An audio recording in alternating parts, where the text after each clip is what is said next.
Tópico 2. Aquisição da linguagem por crianças surdas. 1. Introdução. Caro acadêmico, conforme nossos estudos, as línguas de sinais são naturais às comunidades surdas dos países que as utilizam. Assim como as línguas faladas, as línguas de sinais não são universais, sendo que geralmente cada país apresenta a sua própria língua. No caso do Brasil, temos a Libras e, além dela, tem-se também a língua de sinais usada por uma tribo indígena brasileira chamada Urubu-Capor, citada por Ferreira Brito, 1993. As línguas de sinais apresentam-se numa modalidade diferente das línguas orais auditivas. São línguas espaço-visuais, ou seja, a realização dessas línguas não é estabelecida através do canal oral auditivo, mas através da visão e da utilização do espaço. A diferença na modalidade determina o uso de mecanismos sintáticos específicos diferentes dos utilizados nas línguas orais. As línguas de sinais são sistemas linguísticos independentes dos sistemas das línguas orais e não são universais. As línguas de sinais, entre elas a Libras, parecem apresentar especial interesse nas pesquisas linguísticas dentro da perspectiva gerativista. As línguas de sinais podem ser exemplos de línguas que fortalecem a proposta gerativista quanto à existência de um módulo da linguagem na mente, cérebro do ser humano. Quanto aos aspectos estruturais das línguas de sinais, há dois fundamentais: a. o estabelecimento nominal e a pronominalização, e b. a concordância verbal, conforme podemos ver em relação aos pronomes no glossário ao final dessa unidade.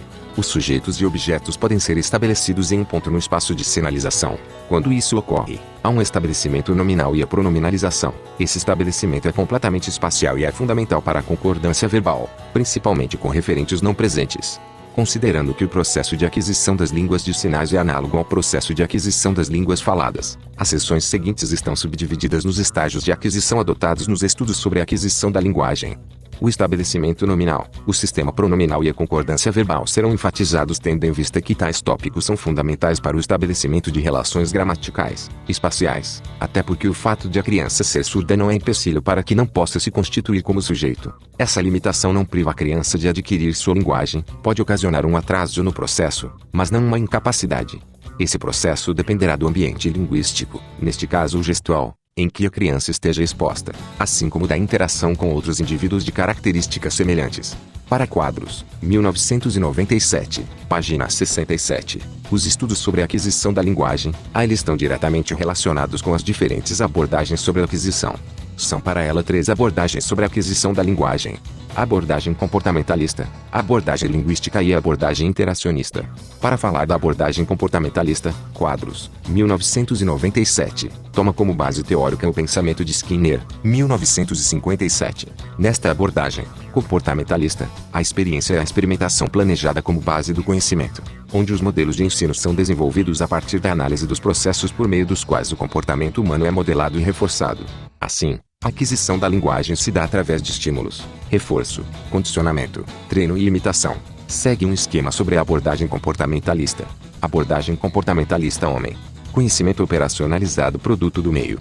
Comportamento social enfatiza para moldar manipula-lo.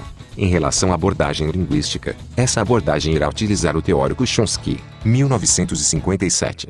Para ele, a cada época, cada região e mesmo cada indivíduo sempre modificam um pouco a língua, de maneira que o trabalho seria uma catalogação infinita, pois está sempre em mudança. Chomsky, 1957, postulou que se pode descrever algebricamente as línguas, ou melhor, a língua humana a partir de esquemas abstratos e não de dados colhidos em cada situação.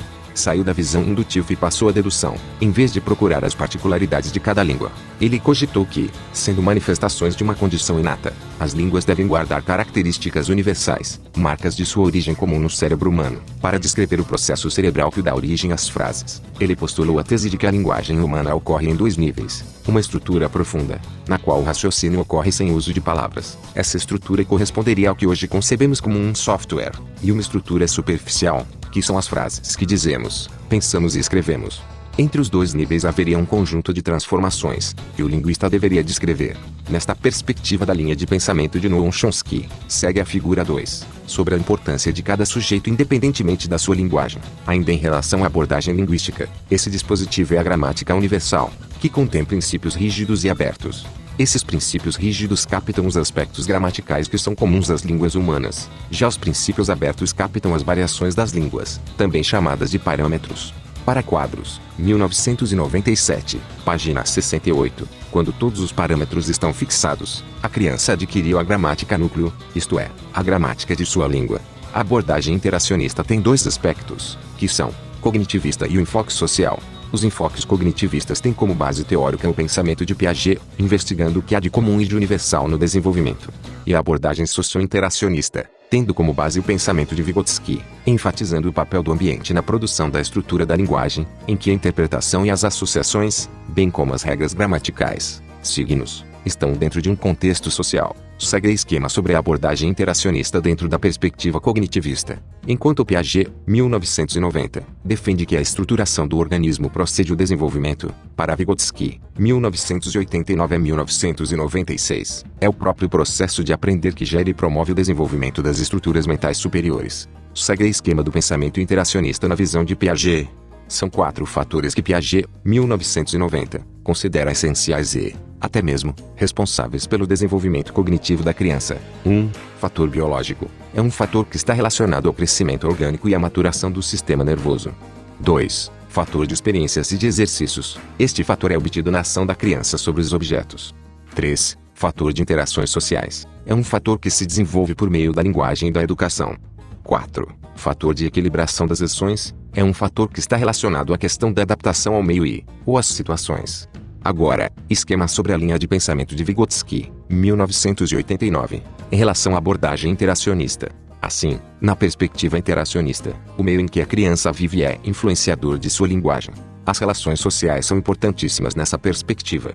Na perspectiva de Vygotsky, 1996, o desenvolvimento histórico acontece do social para o individual. Podemos dizer assim que a aquisição da língua de sinais se estende do social para o individual, sendo algo natural e que é fomentado no meio social, assim como ocorre com as línguas orais. Vygotsky, 1996, fez seus estudos baseando-se no materialismo histórico dialético de Marx e Engels, que afirmavam que as mudanças históricas sociais ocorridas dentro de uma sociedade influenciam o comportamento dos indivíduos. Vygotsky, 1989, afirmava que o homem só se constrói ser humano nas suas relações sociais, pois é na vivência em sociedade que acontece a transformação do ser biológico para o ser humano.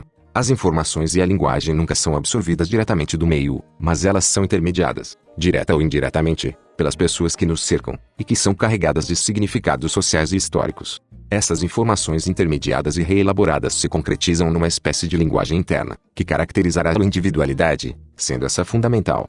Um dos meios importantes para o desenvolvimento da linguagem são as brincadeiras infantis que proporcionam a interação do indivíduo um com o outro.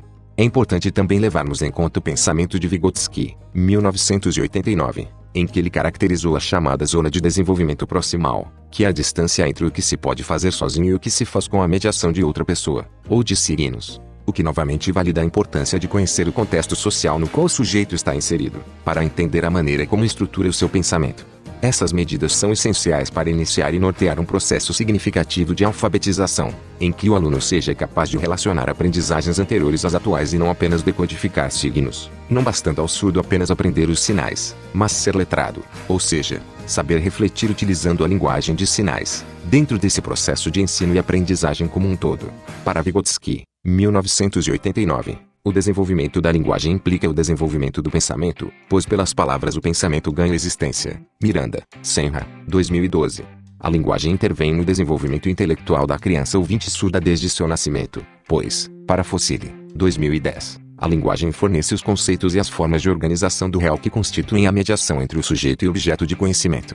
O contato que o indivíduo tem com o meio e com seus iguais, ou seja, como outros que falam a sua língua, é mediado por um conhecimento ou experiência assimilados anteriormente, uma vez que o indivíduo não tem contato direto com os objetos, e sim mediado através da linguagem.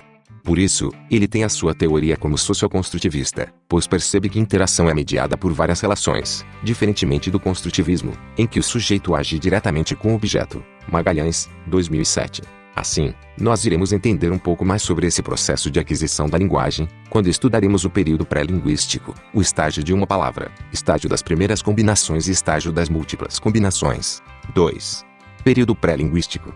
De acordo com Quadros, 1997, página 70, Petito e Marantetti, 1991, realizaram um estudo sobre o balbucio em bebês surdos e bebês ouvintes no mesmo período de desenvolvimento, desde o nascimento até por volta dos 14 meses de idade. Elas verificaram que o balbucio é um fenômeno que ocorre em todos os bebês, surdos assim como ouvintes, como fruto da capacidade inata para a linguagem. As autoras constataram que essa capacidade inata é manifestada não só através de sons, mas também através de sinais. Nos dados analisados por Petito e Marantete foram observadas todas as produções orais para detectar a organização sistemática desse período. Também foram observadas todas as produções manuais tanto dos bebês surdos como dos bebês ouvintes para verificar a existência ou não de alguma organização sistemática. Nos bebês surdos foram detectadas duas formas de balbúcio manual, o balbúcio silábico e a gesticulação. O balbúcio silábico apresenta combinações que fazem parte do sistema fonético das línguas de sinais.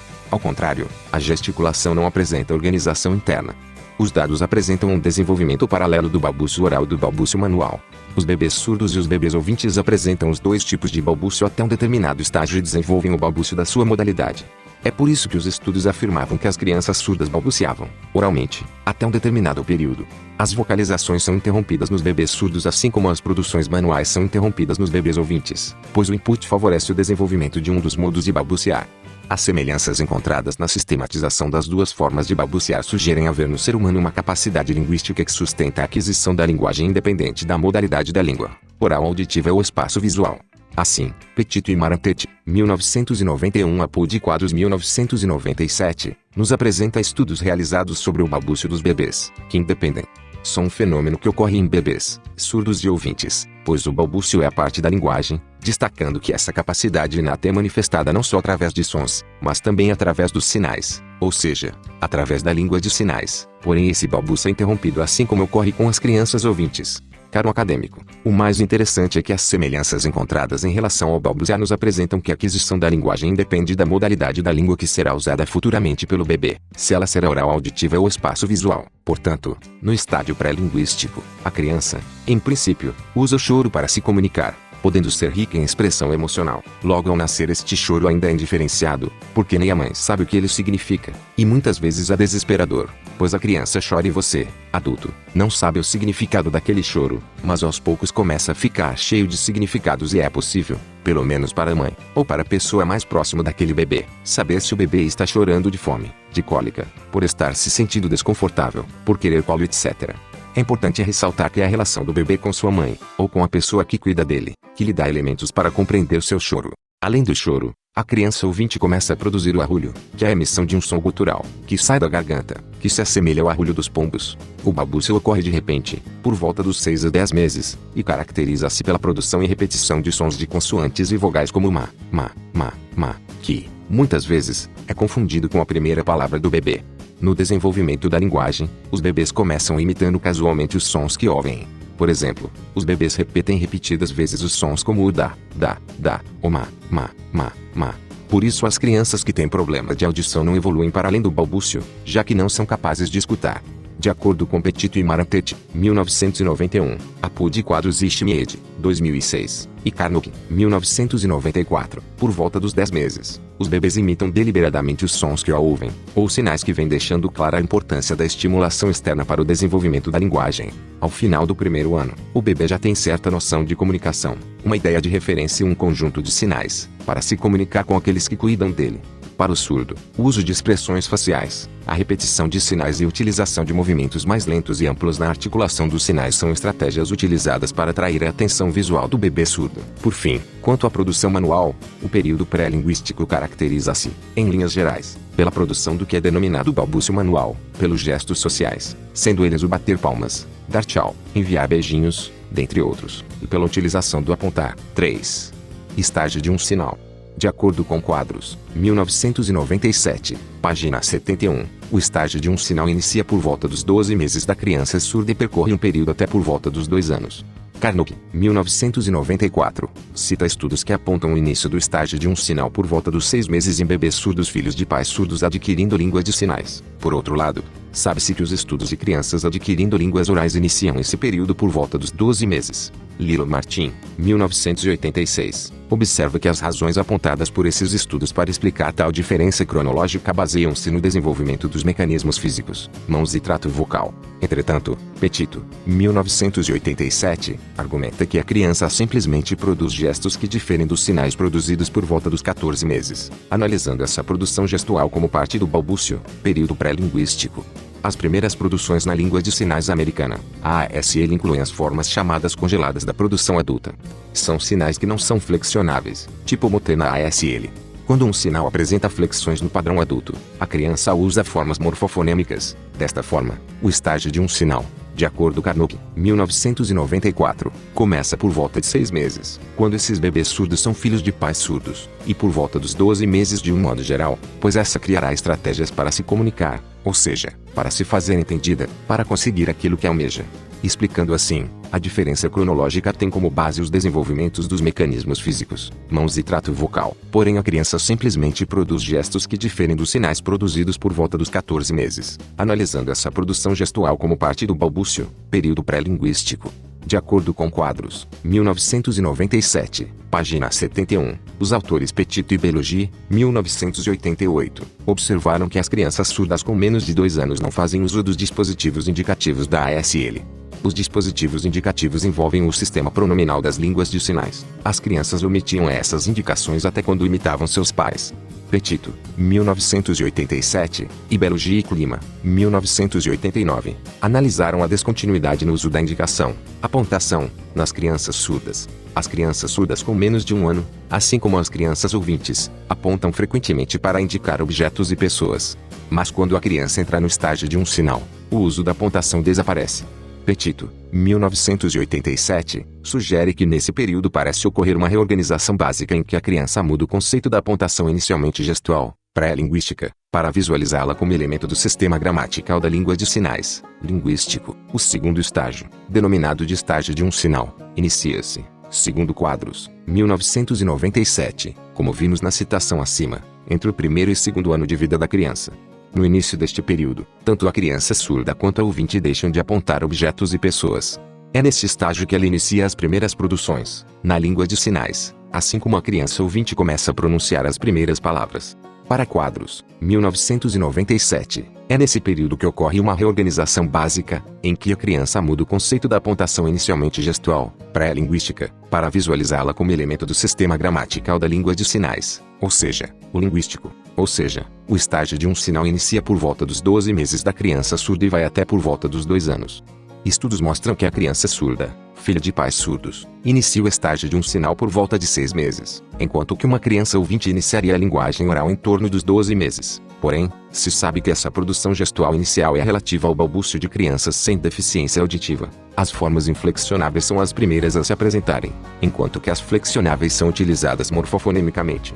Crianças surdas, com menos de 2 anos de idade, não fazem uso dos dispositivos indicativos da ASL, e consequentemente da Libras, ou seja, não utilizam pronomes nem mesmo quando imitando seus pais, com menos de 1 ano. Usam a apontação assim como uma criança que adquire a língua oral, e este processo desaparece quando inicia o estágio de um sinal. Veja a figura a seguir resumindo esse estágio. 4.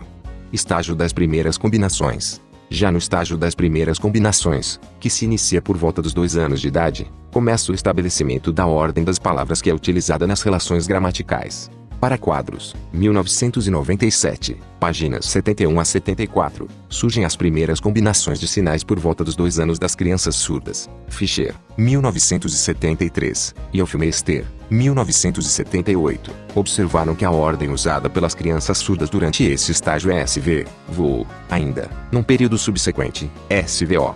Meyer, 1980, verificou que a ordem das palavras é utilizada para o estabelecimento das relações gramaticais.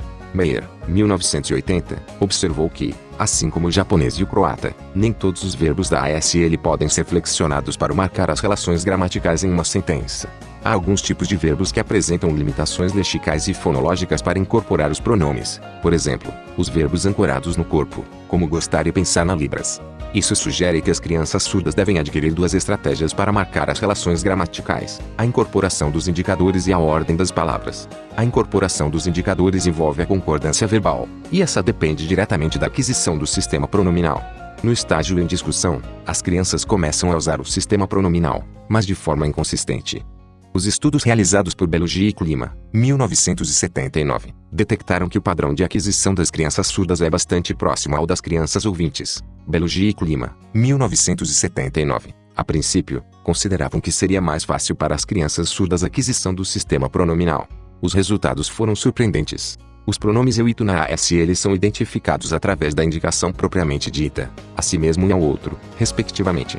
Parece óbvio que uma criança aprendesse essa regra rapidamente e a usasse sem cometer erros. Mas o que acontece é, na verdade, diferente. Assim como na aquisição do inglês por crianças ouvintes, a aquisição na ASL desses pronomes apresenta as mesmas características conforme mencionam os estudos de Petito, 1986, 1987. Petito, 1986, observou que nesse período ocorrem erros de reversão pronominal, assim como ocorrem com crianças ouvintes. As crianças usam a pontuação direcionada ao receptor para referirem-se a si mesmas. A princípio, causa certa surpresa constatar esse tipo de erro nas crianças surdas devido à aparente transparência entre a forma de apontação e o seu significado. Esse tipo de erro e a evitação do uso dos pronomes são fenômenos diretamente relacionados com o processo de aquisição da linguagem. Petito descarta a hipótese de mudança de perspectiva, pois, no caso das línguas de sinais, se essa hipótese fosse verdadeira, as crianças deveriam apresentar erros na perspectiva de todos os sinais. Para Petito, a criança usa o sinal "eu" como um item congelado, não deítico, não recíproco e que refere somente a ela. Petito, 1987, concluiu que, apesar da aparente relação entre forma e significado da apontação, a compreensão dos pronomes não é óbvia para a criança dentro do sistema linguístico da ASL. A aparente transparência da apontação é anulada diante das múltiplas funções linguísticas que apresenta. Se as crianças não entenderem a relação indicativa entre a forma apontada e o seu referente, a plurificação da apontação pode tornar-se uma dificuldade na aquisição dos mecanismos gramaticais. Esse estudo nos revela evidências da descontinuidade da transição dos fatores pré-linguísticos aos linguísticos. Petito afirma que aspectos da estrutura linguística e da sua aquisição parecem envolver conhecimentos específicos da linguagem. Ela conclui que, apesar da relação entre a forma e o símbolo e a apontação e seu significado, a compreensão das funções da apontação dos pronomes não é óbvia para a criança dentro do sistema linguístico da ASL. A ideia de que a gesticulação pode funcionar linguisticamente é tão forte que anula a transparência indicativa da apontação. As semelhanças na aquisição do sistema pronominal entre crianças ouvintes e surdas sugerem um processo universal de aquisição de pronomes, apesar da diferença radical na modalidade. Hofmeister, 1978, observou que a apontação envolve o sistema pronominal, o sistema dos determinadores e modificadores, o sistema de paralisação e a modulação do sistema verbal. No estágio das primeiras combinações, Hofmeister observou que os objetos são nomeados e referidos somente em situações do contexto imediato. Na Libras, Quadros, 1995, observou algumas combinações de sinais, normalmente envolvendo 2 a 3 sinais. Os nomes dos informantes observados por Quadros, 1995, foram substituídos por letras maiúsculas. 5 crianças foram observadas. F tinha 2 e 4 anos de idade, D, 13 e 5, L, 13 e 3, G, 5 e 11 M, 6 e 4, congelados, pois ir é um verbo com concordância na Libras e F usou sem flexioná-lo. A Libras é uma língua ágrafa. Para efeitos de simplificação, foram usadas palavras da língua portuguesa em letras maiúsculas para a transcrição dos enunciados das crianças. Os índices indicam as pessoas envolvidas no discurso, I, J, K para a primeira, segunda e terceira, respectivamente. Para diferentes 3 pessoas citadas foram usadas aspas simples para diferenciá-las. A, aula ir, apóstrofo eu, vou à aula. B, 3 brincar aqui, apóstrofo eles, 3 brincam aqui. Exemplos como os ilustrados em 2, mostram que F já usa o sistema pronominal com referentes presentes de forma adequada. A, eu sair tchau, eu estou saindo, tchau. B, ele olhar ele olhou para ele barra. Sobre esse período, Quadros e Schmied, 2006, página 20, explicam, a língua de sinais vai ser adquirida por crianças surdas que tiverem a experiência de interagir com usuários de línguas de sinais. Se isso acontecer, por volta dos 2 anos de idade, as crianças estarão produzindo sinais usando um número restrito de configurações de mão. Vírgula. As crianças nesta fase começam a marcar sentenças interrogativas com expressões faciais concomitantes com o uso de sinais. Vírgula. Nesse período, também é verificado o início do uso da negação não manual através do movimento da cabeça para negar, bem como o uso de marcação não manual para confirmar expressões comuns na produção do adulto. Como podemos observar nas citações de Quadros, 1997, e Quadros e Schmied, 2006, neste estágio das primeiras combinações, a criança começa a formular frases para expressar o que ela quer, onde também começa a usar o sistema pronominal, mas de forma inconsistente. Detecta-se que o padrão de aquisição das crianças surdas é bastante próximo ao das crianças ouvintes. Neste período, elas usam em média 3 sinais. Como é bonito ver o desenvolvimento da linguagem humana e em especial da criança surda. Todavia a língua de sinais vai ser adquirida por crianças surdas que tiverem a experiência de interagir com usuários de língua de sinais. E isso é um ponto importantíssimo das citações acima. O estágio das primeiras combinações surge por volta dos 2 anos e a ordem usada nas combinações frasais é SV, vou depois SVO, havendo uma limitação no que diz respeito às ligações lexicais e fonologias, além de não ocorrer a flexão de alguns verbos. Devido a esta deficiência, as crianças surdas utilizam duas estratégias para marcarem as relações gramaticais. São elas, a incorporação dos indicadores e a ordem das palavras. Neste estágio, é iniciado o uso da forma pronominal, porém de forma ainda inconsistente. Há ocorrência de erros, principalmente no que diz respeito a indicações pronominais, por exemplo, na utilização do pronome tu ao invés de eu. Em pesquisas, foi observado que a apontação envolve o sistema pronominal, o sistema dos determinadores e modificadores, onde objetos são nomeados e referidos somente em situações do contexto imediato, ou seja, que estejam presentes no espaço onde se encontra o não ouvinte. 5. Estágio de múltiplas combinações. O estágio das múltiplas combinações tem como característica uma ampliação do vocabulário nas crianças surdas e ouvintes, que ocorre dos 2 anos e meio em diante. Carnot, 1999, explica que neste estágio, a criança surda comete os mesmos erros gramaticais na língua de sinais que a criança ouvinte comete na língua oral. Quadros e Schmied, 2006, página 22, relatam os principais avanços desse estágio. A partir desse período, elas começam a combinar unidades de significado menores para formar novas palavras de forma consistente. Ponto vírgula. Nesse período, as expressões faciais são usadas de acordo com a estrutura produzida, isto é, as produções não manuais das interrogativas, das topicalizações e negações são produzidas corretamente. Vírgula. Aos poucos, torna-se mais claro o uso da direção dos olhos para concordância com os argumentos, bem como o jogo de papéis desempenhados através da posição do corpo. Por volta dos 2 anos e meio aos 3 anos, a criança surda inicia o processo de distinções derivacionais, de expansão do vocabulário e da formação pronominal para indicar pessoas e objetos que não estejam presentes fisicamente no espaço onde ela se encontra. De acordo com Quadros, 1997, página 74, em torno dos 2 anos e meio a 3 anos, as crianças surdas apresentam a chamada explosão do vocabulário. Lilo Martin, 1986, cita que nesse período começam a ocorrer distinções derivacionais, por exemplo, a diferenciação entre cadeira e sentar. As crianças começam a usar formas idiosincrásicas para diferenciar nomes e verbos. O domínio completo dos recursos morfológicos da língua é totalmente adquirido por volta dos 5 anos. Segundo Belugi e Klima, 1989, a criança surda ainda não usa os pronomes identificados espacialmente para referir-se às pessoas e aos objetos que não estejam fisicamente presentes. Ela usa substantivos não associados com pontos no espaço.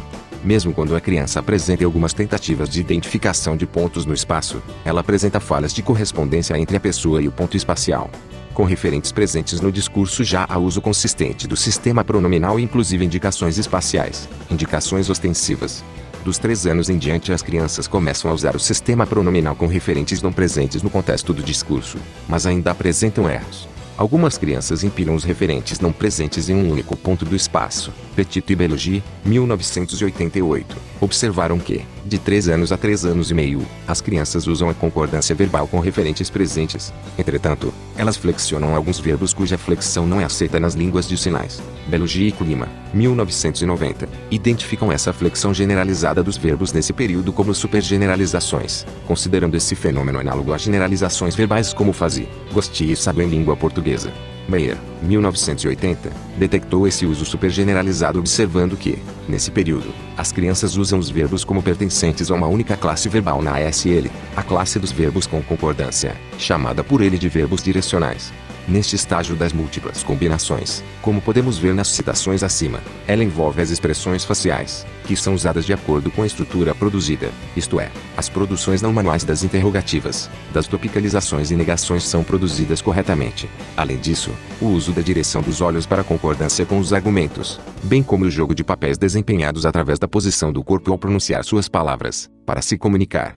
Para Meyer, 1980, surgem supergeneralizações, que são flexões de verbos que não podem ser flexionados através da linguagem de sinais. As crianças utilizam os verbos sempre direcionados, achando que somente eles fazem parte do vocabulário.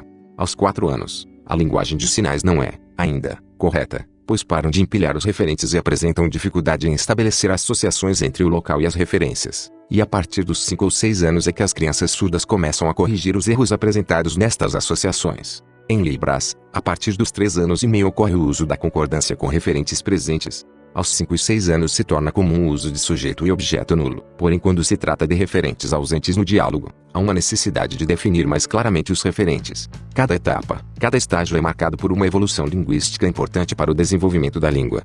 Quantas vezes sorrimos ao ver um bebê construindo suas primeiras palavras, sejam elas em Libras, ou na linguagem oral? A partir da análise desses estágios, podemos perceber que, de fato, a surdez não se caracteriza como impedimento para a aquisição da linguagem, porém é importante esclarecer que, de acordo com os autores acima citados, as crianças surdas, em geral, têm esse processo retardado pelo fato de não estarem expostas à língua de sinais na idade correspondente a cada estágio. Segundo Quadros e Schmied, 2006, página 20, 95% das crianças surdas são filhas de pais ouvintes e, portanto, na maioria dos casos, não dominam uma língua de sinais. No caso de crianças surdas filhas de pais surdos, esse processo acontece naturalmente, mas as demais acabam por sofrer um grande atraso na aquisição da linguagem, o que é muito prejudicial para a criança. Sendo que a maior parte das crianças surdas só terá contato com a língua de sinais no período escolar. Desta forma, é imprescindível que o professor conheça e compreenda os processos que envolvem a aquisição da linguagem pelo surdo. Daí a importância de uma formação de qualidade para esses docentes, a fim de se organizar no sentido de trabalhar formas adequadas para facilitar a aquisição da língua de sinais e, consequentemente, a apropriação do conhecimento pelo discente. A esse respeito, Rinaldi, 1997, página 27, destaca que o objetivo da escola é propiciar às crianças surdas o desenvolvimento espontâneo da língua de sinais como forma de expressão linguística, de comunicação interpessoal e como suporte do pensamento e do desenvolvimento cognitivo. Assim, é o domínio da língua de sinais que tornará o surdo apto a produzir sua comunicação e adquirir conhecimentos, assumindo papel semelhante ao que a oralidade desempenha para o aluno ouvinte. Para Quadros, 1997, a primeira língua de uma criança norteia, promove e facilita o acesso aos conhecimentos escolares, e é por isso que os surdos têm experiências diferenciadas em relação à construção do conhecimento. Diferentemente da criança ouvinte, o processo de significação da criança surda acontece da língua de sinais para a língua portuguesa escrita, ao invés de ser da língua portuguesa oral para a língua portuguesa escrita. Além disso, é importante ressaltar que é através da língua de sinais que o surdo construirá sua identidade enquanto sujeito surdo. Resumo do tópico 2. Neste tópico, viu e estudou aquisição da linguagem por crianças surdas. Assim como as línguas faladas, as línguas de sinais não são universais. Geralmente cada país apresenta a sua própria língua. No caso do Brasil, temos a Libras e, além dela, tem-se também a língua de sinais usada por uma tribo indígena brasileira chamada Urubu-Capoa, citada por Kakumazu, 1968, e Ferreira Brito, 1993. As línguas de sinais apresentam-se numa modalidade diferente das línguas orais auditivas. São línguas espaço-visuais, ou seja, a realização dessas línguas não é estabelecida através do canal oral auditivo, mas através da visão e da utilização do espaço. A diferença na modalidade determina o uso de mecanismos sintáticos específicos diferentes dos utilizados nas línguas orais. As línguas de sinais são sistemas linguísticos independentes dos sistemas das línguas orais e não são universais. As línguas de sinais, dentre elas a Libras, parecem apresentar especial interesse nas pesquisas linguísticas dentro da perspectiva gerativista. A razão de tal interesse está relacionada à possibilidade de determinar os princípios da UG independentemente da modalidade da língua. Se isso for possível, as línguas de sinais podem ser exemplos de línguas que fortalecem a proposta gerativista quanto à existência de um módulo da linguagem na mente, cérebro do ser humano. Quanto aos aspectos estruturais das línguas de sinais, há dois fundamentais: a. o estabelecimento nominal e a pronominalização e b. a concordância verbal. Para Quadros, 1997, existem três abordagens sobre a aquisição da linguagem: a abordagem comportamentalista, a abordagem linguística e a abordagem interacionista. Para Vygotsky, 1989, o desenvolvimento da linguagem implica o desenvolvimento do pensamento, pois pelas palavras o pensamento ganha existência. Piaget defende que a estruturação do organismo procede do desenvolvimento. Estudamos o processo de aquisição da linguagem, em que analisamos o período pré-linguístico, o estágio de uma palavra, estágio das primeiras combinações e estágio das múltiplas combinações. Autoatividade. 1. No Brasil, a língua brasileira de sinais, Libras, é usada pelas comunidades surdas e, ainda, pela tribo de índios Urubu-Capoa. Pode-se afirmar que as línguas de sinais se caracterizam como 2. Vários fatores contribuem e favorecem o desenvolvimento da linguagem e da comunicação. Para ocorrer a aquisição e o desenvolvimento de bons padrões de comunicação precisamos circunstâncias externas em relação ao sujeito. Para tanto, o sistema simbólico de cada língua precisa ser aprendido de maneira dinâmica, dentro da comunidade em que vivemos. Todavia existem estímulos que interferem neste processo. Que estímulos são esses? 3. Explique quais são as implicações da interação precoce das crianças surdas com adultos surdos, usuários da língua de sinais.